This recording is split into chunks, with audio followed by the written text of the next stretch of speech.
There are 4 members in my family. ஹிந்தியில் சொல்கிறப்போ மேரே பரிவார் மே 4 சதஸ்யா ஹே. தமிழில் என் குடும்பத்தில் 4 பேர் உள்ளனர். ஹிந்தியில் பரிவார் அப்படின்னா ஃபேமிலி, தமிழில் குடும்பம். மெம்பர்ஸ்க்கு ஹிந்தியில் சதஸ்யா, தமிழில் உறுப்பினர்கள். There are 4 members in my family. ஹிந்தியில் சொல்கிறப்போ மேரே பரிவார் மே 4 சதஸ்யா ஹே. என் குடும்பத்தில் 4 பேர் உள்ளனர். My father, my mother, my brother and me. மேரே பிதா, மேரி மாँ, மேரா பாய் और மே. இதே தமிழில் சொல்கிறப்போ என் அப்பா, என் அம்மா, என் சகோதரர் மற்றும் நான். ஃபாதர்னா பிதா, தமிழில் அப்பா. மதர்னா மா, தமிழில் அம்மா. பிரதர்னா ஹிந்தியில் பாய், தமிழில் சகோதரர்.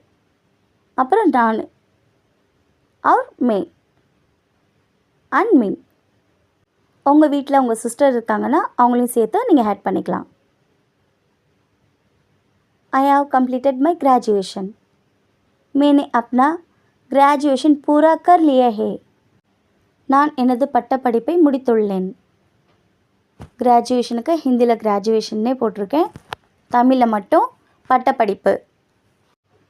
இப்போ நீங்கள் போஸ்ட் கிராஜுவேஷன் முடிச்சிருக்கீங்கன்னா I have completed my post கிராஜுவேஷன்னு போட்டுக்கலாம். இல்லை நாங்கள் டிகிரி லெவல்ஸ் தான் போடுவோம் அப்படின்னா என்ன முடிச்சிருக்கீங்களோ, யூஜி பிஜி என்ன முடிச்சிருக்கீங்களோ அதை போட்டுக்கலாம். பிஎஸ்சி, பிகாம், ஸோ என்னென்ன படிச்சிருக்கீங்களோ உங்களுக்கு ஏற்ற மாதிரி நீங்கள் ஃபில் பண்ணிக்கோங்க.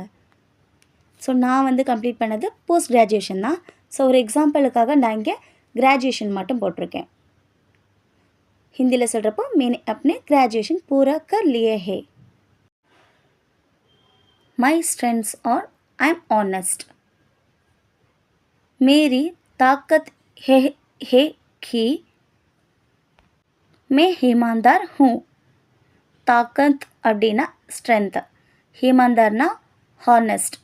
தமிழில் சொல்கிறப்போ எனது பலம் நான் நேர்மையானவன் இல்லைனா நேர்மையானவள். My strength are I'm honest. இந்த இடத்துல உங்களோட ஸ்ட்ரென்த் என்னவோ அதை நீங்கள் போட்டுக்கலாம், மென்ஷன் பண்ணிக்கோங்க. சில பேர் செல்ஃப் மோட்டிவேட்டட் சொல்லுவாங்க, சில பேர் ஐம் ஸ்ட்ரைட் ஃபார்வர்ட் சொல்லுவாங்க. ஸோ உங்களுக்கு என்ன தோணுதோ அதை நீங்கள் உங்களோட ஸ்ட்ரென்த்தாக நீங்கள் சொல்லலாம். தாக்கத் அப்படின்னா ஸ்ட்ரென்த், ஈமான்தார்னா ஹானஸ்ட். தமிழில் நேர்மை.